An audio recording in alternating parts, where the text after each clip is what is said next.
Welcome বন্ধুরা, আবারও স্বাগতম অ্যান্ড্রয়েড শিক্ষকে। আমি জান্নাতুল নাইম। আজকে আবার নতুন একটি টিউন এসেছি। সেটি হচ্ছে কিভাবে আপনার ফটোর ব্যাকগ্রাউন্ড DSLR এর মতো ব্লার করবে। তো চলুন দেখে নেওয়া যাক কিভাবে করবেন। আপনি প্রথমে আপনার প্লে স্টোরে যান, তারপরে সার্চ বক্সে টাইপ করুন আফটার ফোকাস, একটা স্পেস দিয়ে প্রো। তো আপনি আফটার ফোকাস প্রো অ্যাপটি ইনস্টল করুন। যেহেতু অ্যাপটি ইনস্টল করার জন্য আপনাকে ডলার খরচ করতে হবে, তো আমি এটি ডিরেক্ট লিঙ্ক থেকে ডাউনলোড করলে ডলার খরচ করতে হবে না। এই যে আপনারা দেখতে পাচ্ছেন এখানে ডলার খরচ করতে হবে, তো আমি ডলার খরচ করব না, আমি ইউসি ব্রাউজারে লঞ্চ করব। ইউসি ব্রাউজারে লঞ্চ করার পর আপনাকে যেটা করতে হবে, সার্চ বক্সে টাইপ করতে হবে সার্চ দিয়ে আপনি এপিকে হিয়ার, এই যে এখানে সার্চ বক্স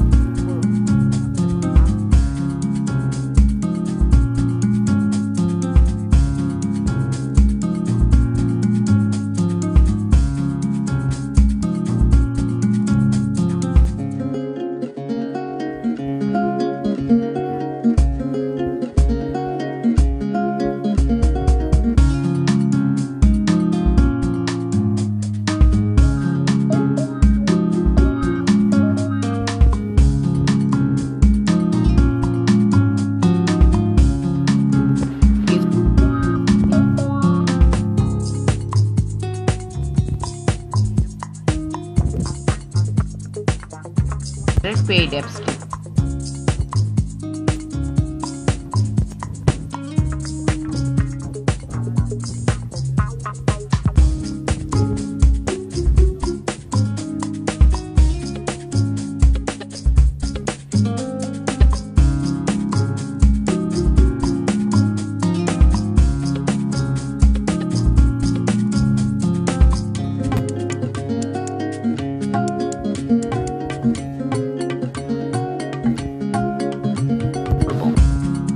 তো এখন আপনাকে যেটা করতে হবে, ফোকাস মোডে নিয়ে, ফোকাস মোডে অলরেডি আছে, আপনার যেখানে যেখানে ব্লার করবেন না তার সাইড অংশটুকু একটু সাদা করে দিন। একেবারে নিখুঁতভাবে না হলেও চলবে, শুধু সাদা করে দিতে হবে। এভাবে দেখুন আমার মতো, আমি কিন্তু নিখুঁতভাবে করছি না। আবার সাদা এখানে ক্লিক করে আপনি আপনার ফটোটিতে আবার আগের মতো এভাবে সাদা দাগ করে দিন। যখন সাদা দাগ হয়ে যাবে, আপনি নিচে দেখুন কালো রঙের বিজি নামে একটি অপশন আছে, ওখানে সিলেক্ট করবেন। তারপরে এখন আপনি সাদা দাগের ভিতরে বাদ দিয়ে বাহিরে সিলেক্ট করবেন। তাহলে দেখতে পাচ্ছেন যে এই লাল রেখাটি চলে যাচ্ছে। তো দেখলেন এখানে লাল রেখাটি চলে গেল। তো যখন চলে যাবে, এখন আপনি দেখতে পাচ্ছেন যে একটি ছবি যেটি পুরোটি লাল দিয়ে, কিন্তু আপনার এখানে ব্যাকগ্রাউন্ড অন্যরকম। তো এখন আপনাকে যেটা করতে হবে, আপনি উপরে এই দেখুন এই বাটনটিতে ক্লিক করবেন, নেক্সট বাটনটি ক্লিক করে ইয়েস ক্লিক করবেন।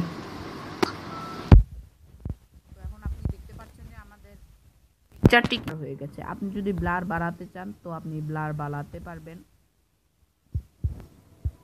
আমি এখানে ব্লার এইটুকু রাখলাম, আমার এজটা একটু বাড়িয়ে দিলাম। এজটা হচ্ছে আপনার চারপাশের যে অংশটি সেটা স্মুথ দেখানো। তো এখন দেখতে পাচ্ছেন বন্ধুরা, এটি DSLR এর রূপে ধারণ করেছে। তো আমি এখানে সেভ করতে হলে আমি এই বাটনটিতে ক্লিক করব, সেভ প্রজেক্ট, তারপর ইয়েস বাটনে ক্লিক করব। তো প্রজেক্টটি আমার সেভ হয়ে গেছে। তো দেখাচ্ছি দুটি ছবির মধ্যে পার্থক্য কেমন হলো। তো এটি হলো একটি ছবি এবং এটি হলো আরেকটি ছবি। দুটি ছবির মধ্যে কেমন পার্থক্য আপনার দেখুন। এই ছবিটি আমরা অরিজিনাল এবং এই ছবিটি DSLR এর অ্যাপটি ইউজ করার পর করানো হয়েছে। তো আপনারা দেখতেই পাচ্ছেন কতটা পরিবর্তন। তো ধন্যবাদ, আমার চ্যানেলটি সাবস্ক্রাইব করবেন। আরও নতুন নতুন টিউন আপনারা আমাদের সঙ্গে থাকবেন। ধন্যবাদ। আমি জান্নাতুল নাইম। লাইক কমেন্ট দিতে ভুলবেন না, আর আপনাদের বন্ধুদের মাঝে ভিডিওটি শেয়ার করুন। ধন্যবাদ।